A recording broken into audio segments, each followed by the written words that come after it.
Hello everyone, I am the Cheerios MK, and welcome back to another Watch Your Realms Buff Ideas video.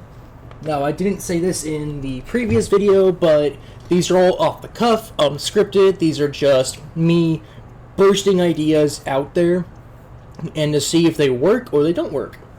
So today's subject is an epic champion that needs work. He really does. And he's honestly one of the units I think needs some of the most work. And also he's a unit I kind of enjoy because he did help me in content quite a bit. And that is Scorch. Scorch here is a Scalekin fighter who uses fire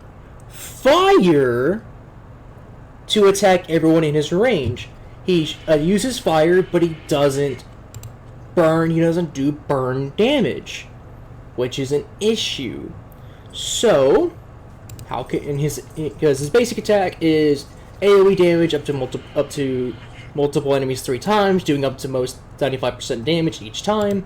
His ult gives him an increase at 50% attack for 25 seconds, and his passive is he gains an additional 20% attack when he's in battle. His awakenings are he takes 30% damage when he's ulting, 200 attack, 10% of attack plus for 3 seconds when hitting more than 2 enemies simultaneously, which is okay. 5% pen is fine. Damage increased by 20% against enemies not blocked by this unit. So, how can we rectify this? His stats are below average HP, about average attack, good defense. He's above average in that, and he's above average in magic resist. His cost is a little high. So, and his attack interval is very long. It's quite long. So, how do we rectify this?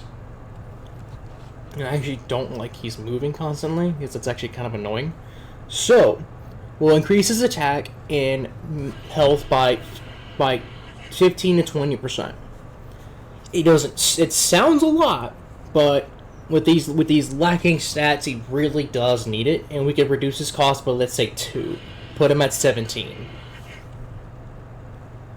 And it maybe decreases attack interval by maybe 0.2 to 0.3 seconds. I think that could work. So put him at 2.3 or 2.2. His basic, we would give him a new pass. We would just drop the burning passive outright. We would just completely change this.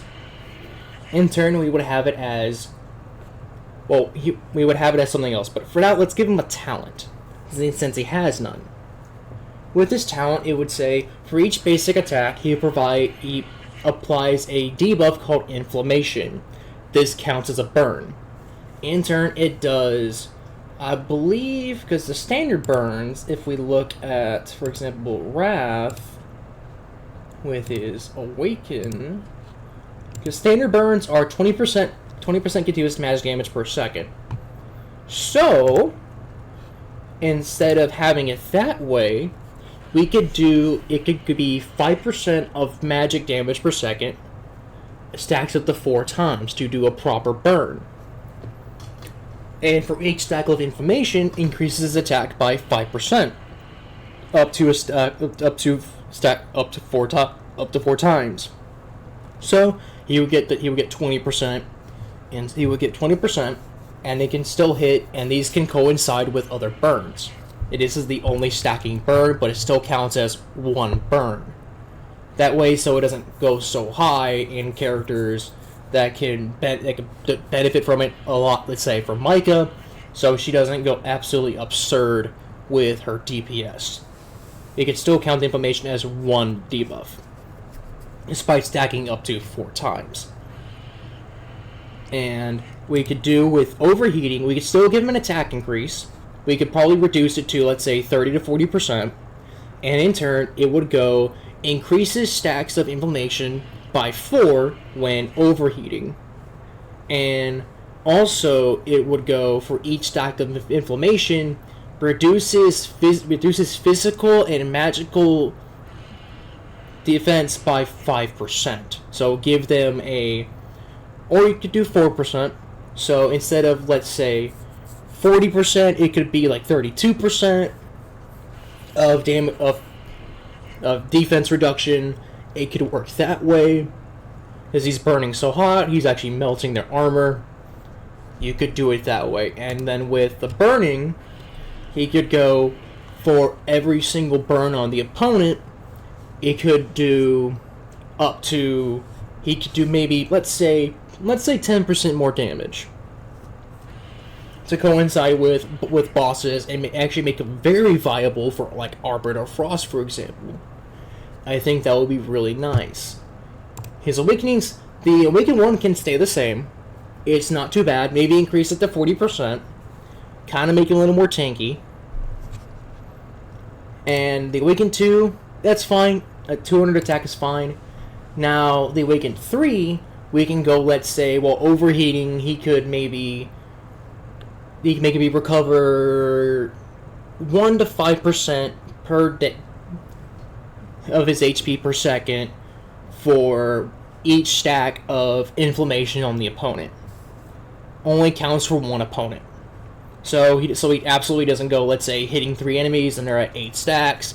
He doesn't just gain 24% per second outright.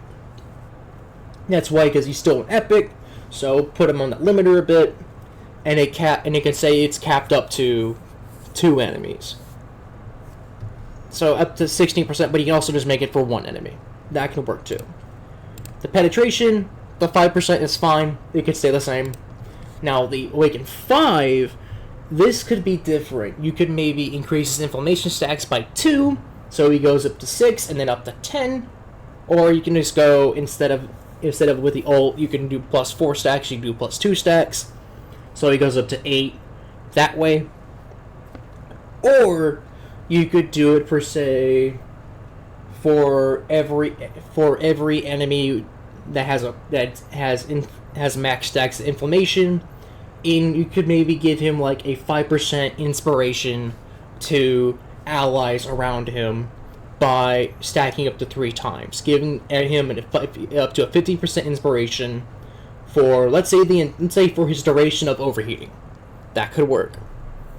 So gives him some versatility and allows him to do some more defense, gives him some debuffing,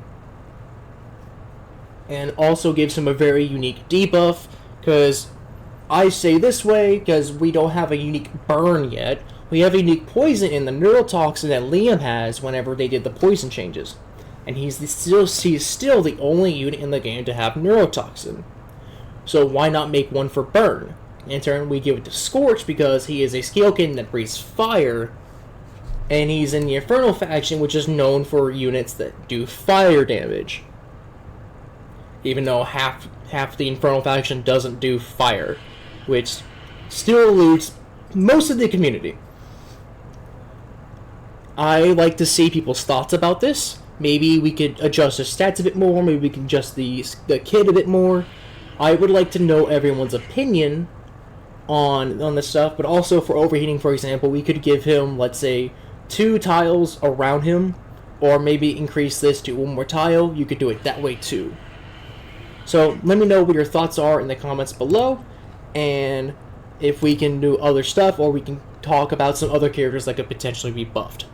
Thank you all for watching, and I'll see you all in the next video.